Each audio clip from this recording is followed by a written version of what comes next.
지난주에 우리는 처음으로 리트릿을 치렀습니다. 되게 짧은 시간이었지만 너무 감사하고 좋은 시간이었습니다. 또 그렇게 도심 속에서 다른 곳에서 예배를 드리고 또 성찬을 하고 밥을 함께 먹고 게임을 하는 이런 시간들이 저한테는 좀 기존에 가졌던 어떤 다른 야외 모임이나 예배와는 좀 다른 그런 여러 가지 생각을 갖게 했습니다. 그 가운데 제가 특별히 기억에 남는 순간이 있었는데 개인적으로는 조마조마하면서 준비했던 그 맥박 게임이었습니다. 예. 왜 맥박이 떠올랐는지는 잘 모르는데 좀 기존에 하지 않았던 게임을 한번 해보고 싶다라는 마음이 있어서 좀 유별나게 일단 게임을 이끌어가는 것이었죠. 근데 웃음을 참기 어려운 영상들을 이제 고르고 준비를 해야 되는데 그러는 가운데서도 갑자기 어떤 영상이 떠올랐냐면 지한이가 아주 어릴 때 저를 따라했던 그 동영상이 이제 핸드폰에 있는 것을 기억을 해내고 그 동영상을 보면서 저는 개인적으로 너무 웃음을 참지 못하는, 제가 아이에게 가르쳐준 것도 없고 저렇게 기도하는지도 몰랐는데 아이가 어렸을 때 그렇게 주여라고 하고 또 찬양 인도할 때처럼 그렇게 하는 모습을 보면서 지한이가 처음 태어났을 때로 제가 다시 시간 여행을 하는 것처럼 그때 생각이 다시 그 영상을 보면서 게임을 준비하면서 들었습니다. 그때 우리는 생명이 이제 아내의 태중에 잉태가 되어서 10달 동안 그 아이를 상상하면서 기다렸죠. 이 아이가 어떤 얼굴로 나올지, 그리고 이 아이가 관심 있어 하는 것은 또 무엇일지, 그리고 막 태어났을 때 어떻게 울지, 이런 모든 것들을 다 상상하면서 그 10개월이라는 시간을 이렇게 지냈던 기억이 있습니다. 근데 그 기다림, 10개월이라는 기다림이 저와 아내에게는 그냥 막막한 기다림이 아니라 이 아이가 나올 때쯤 돼서 우리가 더 좋은 부모가 되면 좋겠다 하는, 아이를 가지면서 생기는 이전에 한 번도 가져보지 못했던 좋은 사람이 되었으면 좋겠다라는 마음이 더 많이 들었고, 기다림 자체가 오히려 나에게 굉장히 유익한 기쁨을 주는 그런 일을 경험을 하게 됩니다. 아이가 태어나는 당일이었죠. 새벽이었는데 태어나자마자 제가 할 수 있는 게 아무것도 없더라고요. 그냥 그 주변에서만 아내가 아이를 낳으러 들어갔고 저는 그냥 어딜 가지도 못하고 그냥 그 주변에서만 이렇게 맴돌면서 그저 기다리는 것밖에, 어디 딴 데를 가는 거는 상상도 못하고 그냥 그 아이 주변에서만 마냥 기다리고 멈추는 그런 행동을 하게 되었습니다. 아이를 기다리던 그런 저의 시간처럼 우리도 그런 비슷한 기다림이 우리의 신앙의 달력 가운데 해마다 새롭게 반복이 되고 있습니다. 우리는 지금 대림절을 맞이하게 됩니다. 대림절은 성탄을 향해 나아가는 4주의 기간인데요. 누차 말씀드렸지만 교회력은 이 대림절로 시작이 됩니다. 그러니까 예수님을 기다리는, 마치 10개월 뒤에 태어난 아이를 기다리는 부모의 마음처럼 내가 더 좋은 부모로, 더 좋은 사람으로 아이를 내가 맞이했으면 좋겠다라는 마음으로 다시 오실 주님을 기다리는, 더 좋은 예수님의 사람으로 내가 이 땅을 살아가고 싶다라는 바람을 가지고 교회는 시작이 되고 성도는 한 해를 시작을 하게 된다라는 아주 중요한 신앙의 의미가 담겨져 있습니다. 이미 예수님은 오셨죠. 2000년 전에 오셨습니다. 그런데 참 신기하죠. 이미 오신 주님인데 또 다시 오실 주님이라고 신앙인들은 그 시간 개념이 또 다른 시간의 개념을 가지고 살아갑니다. 그래서 내가 더 좋은 하나님의 자녀로 그렇게 내가 한번 살아보고 싶다라는 이 말도 안 되는 소원을 품죠. 우리가 하나님의 자녀가 되기 전에는 이런 꿈을 가질 수조차 없었던, 마치 부모가 되기 전에는 내가 더 좋은 사람으로 살아가고 싶다라는 마음을 갖기가 어려운 것처럼 말이죠. 물론 해마다 맞이하는 그런 대림절이지만 저에게는 개인적으로 유독 이번 대림절이 새로운 느낌으로 다가옵니다. 그러면서 나는 정말 주님을 기다리며 살아가고 있는가? 내가 하고 있는 말과 내가 하고 있는 생각들과 내가 하고 있는 행동들과 내가 대하고 있었던 우리 교회와 우리 사람들의 그런 내가 대하고 있는 태도가 내가 정말 주님을 기다리며 주님을 대하듯 하고 있는가? 아니면 그분이 전혀 오지 않을 것처럼 고려하지 않고 살아가고 있는 것은 아닌가를 스스로에게 한번 물어보게 되었습니다. 여러분들은 어떠십니까? 누구를 기다리며 여러분 신앙생활 하십니까? 누구를 기다리며 이 예배, 이 대림절의 예배 가운데 여러분 나오셨습니까? 우리가 그 질문 앞에서 오늘의 말씀, 이 예수님의 말씀을 우리가 함께 대하기를 원합니다. 오늘 성서일과 신약 본문은 예수님과 제자들이 유월절이라는 아주 굵직한 명절을 앞두고 예루살렘으로 올라가셨을 때의 장면을 배경으로 하는 이야기입니다. 그 여정에서 예수님이 대제사장들 또 율법학자들의 그러한 그들의 어떤 만행을 또 그러한 이중적이고 왜곡된 삶의 모습을 지적하시고 책망하십니다. 그리고 성전 앞을 지나가시면서 제자들에게 아주 충격적인 말 한마디를 던지십니다. 마태복음 24장 2절인데 제가 한번 읽어드리겠습니다. 너희는 이 모든 것을 보고 있지 않느냐? 내가 진정으로 너희에게 말한다. 여기에 돌 하나도 돌 위에 남아있지 않고 다 무너질 것이다. 그러니까 성전을 지나가시면서 성전을 보시는데 그 성전을 함께 지나가는 제자들에게 이 성전이 완벽하게 무너질 것이다 라고 말씀하시는 것이죠. 성전, 그러니까 예루살렘 성전을 가리킵니다. 예루살렘 성전은 당시 유대인들이라면 누구에게나 삶의 중심이었습니다. 그러니까 절기 때마다 그 성전으로 그들이 회개하게 돌아오게 되는 것이죠. 신앙의 중심은 당연한 것이었고 삶의 중심이었습니다. 마치 성도들의 삶이, 크리스천의 삶이 예배와 성전인 것처럼 유대인들의 삶은 예루살렘 성전이었습니다. 왜 그러냐면 그곳은 하나님께 예배드리는 자리였고 그곳에서 하나님이 자신의 백성과 함께 하신다라는 이러한 사실을 굳건하게 보여주는 변치 않는 상징이었기 때문이죠. 그런데 지금 예수님이 하시는 말씀은 매우 충격적이고 도발적입니다. 그들의 삶의 중심인 성전이 완전히 무가치하게 무너진다라고 말씀을 하시기 때문인 것이죠.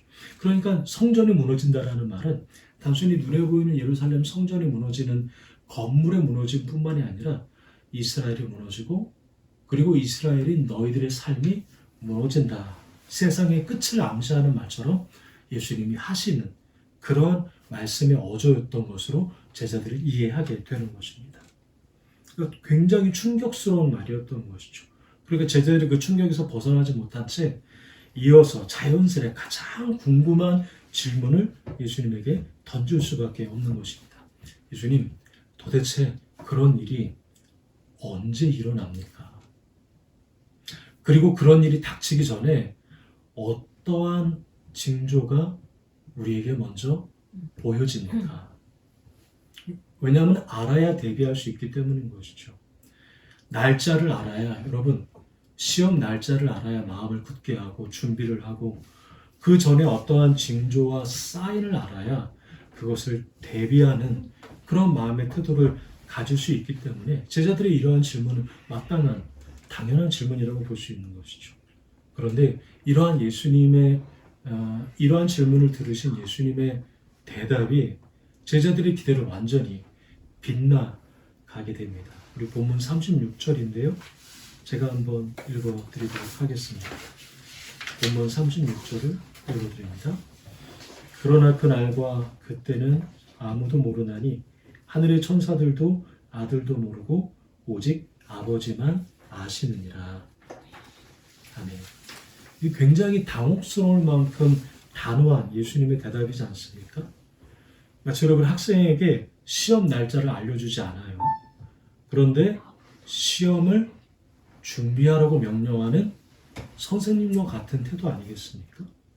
굉장히 막연하죠. 이보다 더 두려운 말이 무엇이 있습니까? 그토록 중대한 날이라면 적어도 준비할 수 있는 실말이라도 예수님이 알려주셔야 하는데, 예수님도 뭐라고 말씀하시냐면 예수님 자신도 애초에 그것을 모른다.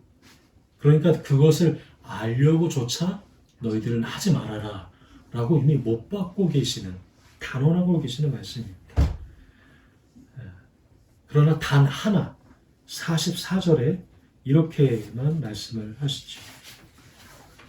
제가 한번 읽어드리겠습니다. 너희가 생각하지도 않는 시간에 인자가 오리라, 이렇게 말씀하십니다. 그 말은 무엇이냐면 곧 누구도 준비가 완벽하다고 말할 수 없는 방식으로 그날과 그때와 그 시가 찾아온다라는 것을 말하는 것이죠. 그러니까 기다리긴 해야 되는데 굉장히 힘든 기다림이 있을 것이다라는 것을 예고하시는 말씀입니다. 왜냐하면 기다림의 끝이 보이지 않기 때문인 것이죠. 1년이면 1년, 3년이면 3년, 기다림의 끝이 있으면 힘들어도 견뎌내는데 그게 언제쯤 문이 열릴지, 언제쯤 신호가 올지 알 수 없다면 쉽게 지쳐버리기 때문입니다. 기다림의 의미를 잃어버리겠죠? 심지어는 내가 이렇게 기다려봤자 이게 과연 무슨 소용인가 라는 허탈한 마음으로 모든 것을 다 놔버릴 수도 있는 상황이죠. 그러니까 제자들이 지금 마주해야 될 상황이 그런 상황이었던 것입니다. 그러나 예수님은 제자들이 궁금했던 기다림의 시각을 속시원히 알려주는 대신에 더 중요한 한 가지를 제자들에게 말씀하십니다. 그것은 무엇이냐면 기다리는 태도가 어찌해야 되는지를 말씀하시는 것이죠. 유자의 가리워진 길이라는 노래가 있습니다. 그 노래를 보면 그 노래는 기다림의 마음을 너무도 잘 표현한 노래이지 않을까라고 생각을 하는데요. 한 대목을 제가 그대로 말씀을 드리면 이렇습니다.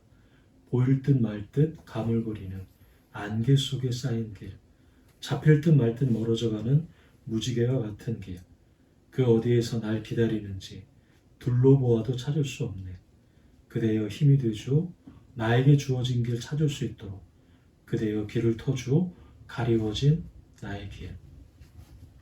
안개처럼 가까운 것 같은데 사라져버리고 무지개처럼 눈에는 보이는데 손에 잡히지는 않는 그런 기다림의 끝이 얼마나 막막한가라는 것이죠. 그럴 때마다 그런 기다림을 마주하는 모든 사람들은 이 기다림이 언제 끝나는지를 항상 묻습니다. 그것을 내가 소리를 내어서 묻든 마음속으로 질문을 하든 도대체 이게 언제 끝나는지를 항상 사람들은 묻게 되는 것이죠. 그 길이 어디서 시작되고 어디로 이어지고 누구에게로 우리를 데려갈 것이라는 질문은 기다림이라는 것을 한 번 정도라도 겪어본 사람들에게는 자연스럽게 주어지는 질문입니다. 근데 여러분, 사실 성경 속에서도 이러한 안개처럼 막연한 기다림, 무지개같이 닿을 듯 말 듯 멀어지는 길과 같은 이런 기다림을 마주하고 이런 기다림을 견뎌낸 이들이 성경에 그토록 참 많이 기록되어 있습니다. 가장 먼저 기억나는 사람은 방주를 지었던 노아입니다. 비 한 방울 내리지 않았죠. 하나님께서 말씀하실 때는 전혀 비 한 방울 내리지 않았던 그런 상황이었습니다. 어떻게 했나요? 묵묵히 나무를 깎고 짐승들을 모았고 많은 이들의 조롱과 비아냥을 견뎌내야만 했습니다. 그 긴 기다림의 시간이 하나님께서 노아의 믿음을 빚어내신 시간이었다는 것을 시간이 지나서 우리는 알고 있는 것이죠. 또 다른 인물 아브람도 그러했습니다. 이름이 바뀌기 전에 아브람은 약속 하나를 받게 되죠. 본토, 친척, 아버지의 집을 떠나라는. 그래서 그 말씀대로 실제로 떠나가게 됩니다. 여러분, 떠났으니 어떻게 되었나요? 혹시 기억하십니까? 말씀대로 떠났더니 떠난 그곳에서 더 살아가기 어려운 일들을 마주하지 않습니까? 극심한 식량난을 겪고 있는 곳으로 하나님께 인도한 꼴이 되어버린 것이죠. 그러니까 눈앞에 보이는 결실이 순종하며 기다렸더니 즉각적으로 나타나지 않았던 것입니다. 그의 걸음은 약속을 향한 긴 기다림의 출발이었습니다. 야곱은 또 어떠했습니까? 베델에서 우리가 지난번 영어 설교에서 함께 나누었던 것처럼 내가 너를 지키고 함께 하겠다 라는 하나님의 말씀을 듣죠. 내가 어디로 가든지 내가 너와 함께 할 것이다. 그런데 야곱은 자신의 삶을, 그 길고 오래된 삶을 뭐라고 한마디로 평가하는지 여러분 기억나십니까? 나의 삶은 험악한 시간, 그 세월을 내가 보냈습니다. 이렇게 자신의 삶을 표현하지 않습니까? 그의 삶은 기다림의 연속이었지 않습니까? 그에게 하나님의 약속은 마치 안개 속에서 반짝였다가 또 멀어져가는 무지개와 같은 그런 기다림의 연속이었습니다. 성경은 이렇게 막연한 기다림 가운데 있었던 사람들을 너무나 많은 예로 들게 되죠.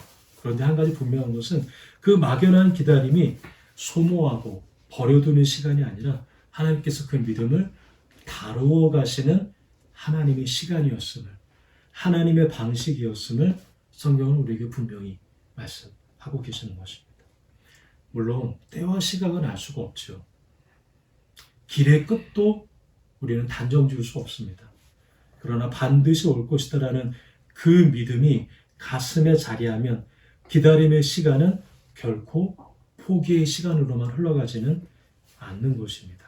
그 시간은 오히려 자신의 믿음을 돌아보고 하나님께서 자신의 삶을 성찰하게 하시고 단련하게 하시는, 그래서 흩어진 마음을 단단히 세우시는 인내의 시간이라는 사실을 성경은 시종일관 우리에게 말씀하고 계시는 것입니다.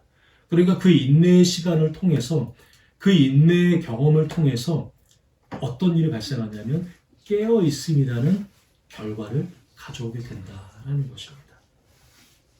계속해서 예수님은 또 하나의 이야기를 덧붙여서 이 일을 더 구체적으로 설명하십니다. 일상에서 살아가는 사람들의 이야기를 끄집어서 얘기하십니다. 밭에서 일하는 두 사람입니다. 그리고 맷돌을 갈고 있는 두 여인입니다. 모두가 똑같이 하루의 일을 평범하게 일상을 살아가고 있을 뿐인데 뭐라고 말씀하시냐면 그들 가운데 밭에서 일하는 두 사람 중에 한 사람은 데려가고 한 사람은 버려둠을 당하고 맷돌을 갈고 있는 두 여인 중에 한 사람은 데려가고 한 사람은 버려두신다. 이렇게 말씀하십니다. 우리 40절과 41절의 말씀을 같이 함께 읽어보도록 하시겠습니다. 40절과 41절입니다. 그때 두 사람이 밭에 있을 터이나 하나는 데려가고 하나는 버려둘 것이다. 두 여자가 맷돌질을 하고 있음에 한 사람은 데려가고 한 사람은 버려둠을 당할 것이니라. 아멘. 여러분, 과연 이 차이는 무엇이라고 여러분 생각하십니까? 예수님은 이 이야기 속에 이 차이에 한 가지 단서를 두십니다. 그것은 무엇이냐면 깨어 있음이라는 삶의 태도가 있는가라는 이 단서를 두시는 것이죠. 가려진 길을 걸어가도 끝이 보이지 않는 기다림 속에서도 하루를 깨어서 기다리며 준비하는 사람의 태도로 살아가고 있는 사람, 마치 눈을 뜬 듯 그러한 마음으로 살아가는 사람이 하나님이 찾으시는 사람이라는 사실을 이 기다림의 태도를 통해서 말씀하고 계시는 것입니다. 그렇게 해도 이 깨어있음이라는 말이 사실은 잘 이해가 안 되는 순간도 우리에게 찾아올 때가 있습니다. 그러면 깨어있음을 조금 더 이해하기 위해서 깨어있음의 반대편에 있는 잠에 빠져있음을 주목해 보기를 원합니다. 잠에 빠져있음, 그러니까 잠이 들었다라는 이 표현은 단순히 몸이 피곤하거나 혹은 어떤 무관심이라거나 이런 자연스러운 잠을 가리키는 표현은 아닙니다. 이것은 이 잠이 들어있다, 잠에 빠져있다라는 이것은 무엇이냐면 이 시대의 가치관에 조용히 잠식되어서 살아간다라는 상태를 가리킬 때 성경은 잠들어 있다라고 표현을 하는 것이죠. 사도 바울이 그것을 로마서 12장 2절에서 이렇게 이야기합니다. 너희는 이 세대를 본받지 말고 오직 마음을 새롭게 함으로 변화를 받아 하나님의 선하시고 기뻐하시고 온전하신 뜻이 무엇인지 분별하도록 하라. 아멘. 여러분 여기서 등장하는 이 세대라는 말은 우리가 알다시피 그냥 단순히 어떤 연대기적인 그러니까 흘러가는 시대, 그러니까 2025년을 살고 2026년을 살고 이런 세대를 말하는 것이 아니죠. 하나님을 잊은 채 스스로 내 삶을 스스로 굴러가려고 하는 문화와 가치관을 가리킬 때 너희는 이 세대를 본받지 말아라 라고 바울은 말하고 있는 것입니다. 근데 우리는 그러한 세대의 한복판에서 살아가고 있는 사람임을 부인할 수가 없습니다. 세상이 우리에게 던지는 여러 가지의 메시지를 우리는 하루에도 몇 번씩, 하루에도 몇 수십 번씩, 일주일에도 몇백, 몇천 번씩 그러한 메시지들을 등에 업고 그리고 그것을 들어가면서 살아가고 있지 않습니까? 일종의 이런 메시지가 아닐까요? 뭐니 해도 결국 돈이 최고다. 결국 무엇을 해도 성공을 해야 한다. 다른 사람보다 더 많이 가져야 그래야지만 안전하다. 내 눈에 보이는 것만 철떡같이 믿어라. 결국 강한 사람만이 살아남는다. 세상이 우리들에게 끊임없이 주는 다양한 측면에서 우리에게 보내주는 여러 가지의 메시지들, 바로 그것이 이 세대가 우리에게 주는 메시지가 아니겠습니까? 이러한 메시지들은 여러분 눈에 보이지 않는 공기처럼 늘 우리 주변에 스며들어 있고, 그러한 세대가 우리에게 주는 마음이 무엇이냐면 조급함, 비교, 소비, 자기중심, 이러한 세상이 우리에게 주는 세상의 여러 세대적인 생각으로 인해서 우리가 나도 모르게 가지는, 크리스천들도 나도 모르게, 교회도 나도 모르게 그 생각 가운데 깊이 빠져서 그 기준으로 살아가게 하는 것이 이 세대의 특징이 아니냐라는 것입니다. 바울이 그러한 세대를 향해서 단순히 그런 생각들을 정하라고 말하지 않습니다. 뭐라고 얘기하냐면 이렇게 얘기하죠. 너희는 마음을 새롭게 함으로 변화를 받으라. 이렇게 말합니다. 그러한 생각들에 몇 가지 정하는 정도가 안 된다. 그 정도로는 아니라 마음의 근본을 새롭게 변화를 받아야 한다. 이렇게 말하는 것입니다. 즉 모든 것을 하나님의 시선으로 바라보는 그러한 마음의 변화가 우리 안에 일어나고 있는지를 돌아보고, 그 변화만이 우리를 시대의 흐름에서 깨어나게 한다라는 것이죠. 근데 이 변화가 참 어렵습니다. 그리고 이 변화를 내가 해보겠다고 해서 되는 것도 아닌 것 같습니다. 그러니까 억지로 만들어낼 수 있는 변화가 아니라는 것이죠. 여러분, 예수님을 기다리는 마음이 우리 안에 들어올 때, 그러니까 우리가 바라보는 눈이 예수님이 단지 2000년 뒤에 오셨다라는 과거의 시간에 대한 이해로만 멈춰지는 것이 아니라 그분은 다시 오실 것이다라는 새로운 시간에 대한 이해로 우리의 눈이 열어지지 않으면 이러한 변화는 우리 안에서 도저히 일어날 가능성이 없는 것입니다. 예수님이 우리 안에 오실 것이고, 예수님을 기다리는 마음이 우리 안에 일어나고, 그러한 마음들이 우리의 삶을 조금씩 더 많은 부분 가운데 깊이 뿌리 내릴 때 분명하지만, 그리고 매우 작지만 분명하게 우리 마음에 이 세대를 본받지 않고 마음을 새롭게 하는 변화를 받는 변화가 우리 가운데 일어나게 되는 것입니다.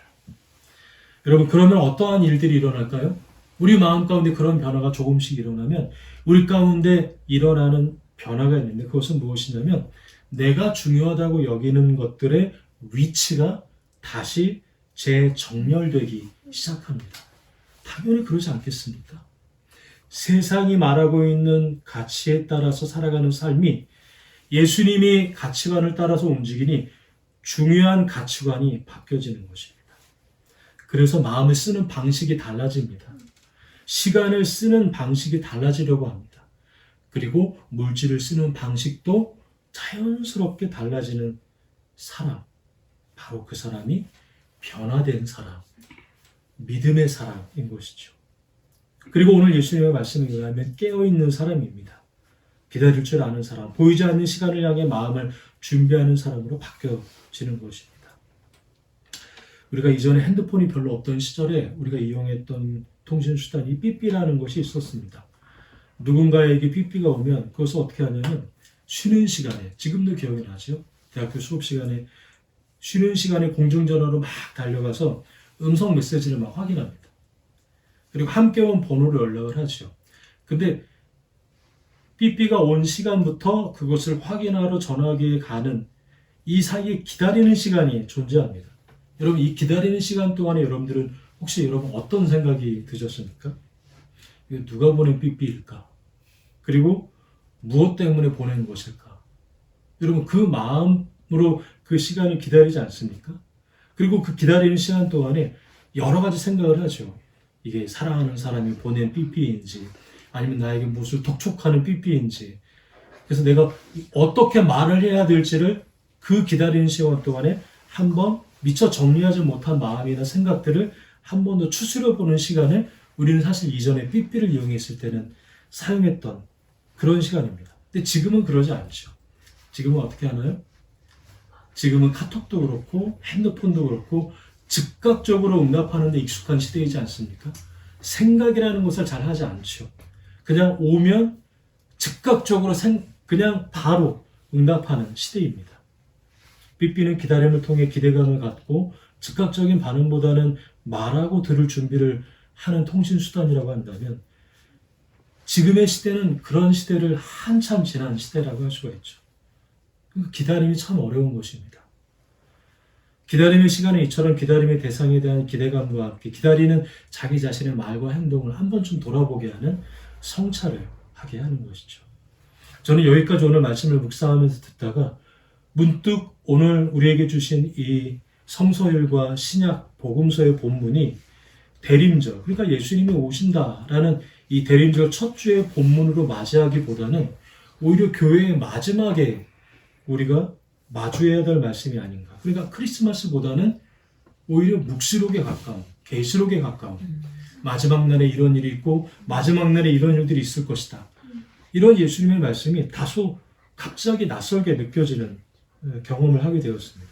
크리스마스 하면 여러분 어떤 것을 떠올리시나요? 목가적인 풍경에 천사들이 막 캐롤을 부르고, 그런데 크리스마스와는 잘 어울리지 않는 본문이 이 교회력의 첫 주에 이렇게 정해져 있다는 것이 이게 과연 우연일까라는 생각을 하게 됩니다. 생각을 다시 해보니 이것은 우리에게 주는 깊은 유익이 있다라는 생각을 하게 되었습니다. 우리는 시간을 흔히 직선적으로 이해합니다. 그러니까 시작이 있고 중간이 있으며 그리고 끝이 있는 시각으로 이해를 하는 것이죠. 그러니까 신앙의 여정도 그렇게 이해합니다. 내가 처음에 어떻게 시작을 했고 지금은 어떻고, 그리고 삶의 여러 사건들도 그렇게 이해하지 않습니까? 그러니까 직선적인 시간의 방식으로 항상 원인이 있고 그 원인에 따른 결과가 있어서 원인과 결과를 묶어서 논리적으로 이해하고자 하는 직선적인 시간에 대한 이해와 방식이 있는 것이죠. 마치 모래시계를 보면 모래가 여러분 아래에서 위로 가는 게 아니라 위에서 아래로 떨어지지 않습니까? 그리고 화살표는 화살표 방향대로 흘러가지 않습니까? 우리의 시간 이해와 우리의 지적인 이해가 그럴 때가 많은 것이죠. 이러한 시간들은 측정 가능한 시간, 크로노스적인 시간이라고 말할 수가 있는 것입니다. 근데 여러분, 성경은, 교회력은 시간에 대한 또 다른 이해를 우리에게 선보입니다. 성경이 말씀하시는 시간은 단순히 앞에서 쭉 뒤로 흘러가는 시간이 아니라 그보다 더 깊고 신비로운 방향을 가리키고 있습니다. 시간은 직선으로 흘러가는 것이기보다 지금 여기에서 새롭게 일어나는 하나님과의 놀라운 만남이다라고 말을 하기 때문입니다. 마치 여러분 밖에 있다가 집으로 들어갈 때 집이 캄캄하면 불을 켜지 않습니까? 불을 켤 때 그 순간과 마찬가지입니다. 깜깜한 순간인데 불을 켜는 그 순간 갑자기 빛이 그 어두운 집을 한순간에 밝히지 않습니까? 하나님과의 만남의 시간은 바로 그와 같습니다. 어느 한순간에 단순히 흘러가는 게 아니라 빛을 만나듯이, 사건을 만나듯이, 하나님을 경험하듯이, 은혜를 경험하듯이 카이로스적인 시간으로 우리에게 다가오는 것이죠. 이 또 다른 시간 이해로 대림절과 예수 그리스도를 바라보면 우리는 하나님의 구원을 이렇게 말할 수 있습니다. 예수님이 이미 오셨습니다. 그리고 그 예수님이 오실 것입니다. 그리고 이것이 우리에게 새롭게 다가올 것입니다. 그리스도는 이미 우리 가운데 오셨지만 우리는 여전히 주님을 기다린다고 말하는, 어찌 보면 세상의 시각으로 보면, 그 시간관으로 보면 좀 이상한 시간관을 가지고 살아가는 사람이죠. 그리고 다시 오실 그분을 우리는 기다리지만 어찌 보면 좀 이상한 시간을 가지고 있습니다. 동시에 그분은 다시 오실 분이지만 지금 이곳에서 나와 함께 하신다라고 말하는 세상의 시간과는 다른 이해를 가지고 살아가는 사람들이 바로 저와 여러분인 것입니다. 주님이 사랑하시는 기쁨의 교회 여러분, 2000년 전 우리를 위해 오셨던 예수님을 기억하며 언젠가 다시 오실 주님을 기다린 이 대림절은 그냥 반복되는 단순한 달력 속의 날짜가 아닙니다. 우리 마음 깊이 스며드는 기다림, 그리고 깨어있음이 무엇인지를 되돌아보는 시간인 것이죠. 그래서 오신 주님이 오실 주님이다라는 사실을 그냥 머릿속에서 고백하는 시간이 아니라 내 삶의 전심을 다해서 고백하고 경험하는 시간인 것입니다. 중요한 것은 우리가 깨어서 마음을 다해 기다리는 것이죠. 그러기 위해서 우리에게 필요한 여러 가지 삶의 깨어있는 태도가 필요합니다. 날마다 말씀을 마음에 담아내고, 그리고 하나님께서 이 땅에 걸으셨던 길과 그분의 마음을 다시 묻고 느껴보는 것입니다. 그래서 우리는 침묵으로 하나님께 기도하고, 그리고 하나님의 말씀으로 묵상하며 나아가고자 하는 것이죠. 그래서 우리는 내일부터 약 21일 동안, 3주 동안 그러한 기다림의 시간을 아침에 기도회마다 함께 담아내고자 합니다. 오늘 이 대림절의 시간 속에서 우리가 기다림의 마음으로 깨어 있을 때 예수님이 우리 가운데 계시며 우리는 그분과 함께 이 길을 걸어가고 있다는 사실을 여러분 꼭 기억하십시오. 다시 오실 주님이 오늘 우리와 함께 하시며 그 주님이 언젠가 우리에게 다시 오실 분이라는 사실을 기쁨으로 기다리며 삶의 숨결 속에서 스며드는 귀한 은총을 붙잡고 살아가시기를 주님의 이름으로 소망하고 축복합니다. 아멘. 기도하겠습니다. 이 시간 잠시 말씀을 기억하며 함께 통성으로 기도합니다. 하나님, 주님을 기다리며 살아가는 이 대림절기가 되게 하여 주시옵소서. 또 주님을 기다리며 깨어있어 하나님 앞에 우리의 마음의 중심을 들이며 살아가는 이번 대림절의 절기 되게 하여 주시옵소서. 그런 우리의 교회가 되게 하시고 아침마다 주님의 말씀을 듣고 또 기도하는 가운데 그 주님을 더 깊이 경험하며 만나는 우리가 되기를 원합니다. 우리 그렇게 하나님 앞에 잠시 통성으로 기도하기 원합니다. 하나님 아버지 감사합니다. 주님의 은혜와 사랑 가운데 믿음으로 서게 하여 주시고 오늘도 우리의 삶이 기다림의 삶이라는 사실을, 그리고 수많은 믿음의 사람들, 수많은 성령의 사람들이 그러한 기다림의 과정을 통하여 주님을 만나고, 하나님 감사합니다. 대림절의 이 시간 우리는 이미 오신 그리스도와 다시 오실 그분 사이에 서 있습니다. 시간을 직선으로만 이해하려 했던 그런 우리들에게 주님은 다른 시간이 있음을 오늘 우리에게 말씀해 주시고, 성경은 깨어있음과 기다림 속에서 삶을 새롭게 보는 눈을 우리에게 열어주심을 참으로 감사합니다. 비록 우리가 맞이할 앞날과 순간들을 우리는 정확히 알 수는 없어도 기다림의 마음으로 매 순간을 준비하며 살게 하시고, 내가 하는 말과 행동, 생각과 마음이 주님의 사랑과 은혜로 넉넉히 채워지게 하여 주시옵소서. 그래서 이미 오셨고 다시 오실 그분을 기다리며 우리의 삶 속에서 그 은총을 맛보며 살아가게 하여 주시옵소서. 예수님의 이름으로 기도드립니다. 아멘.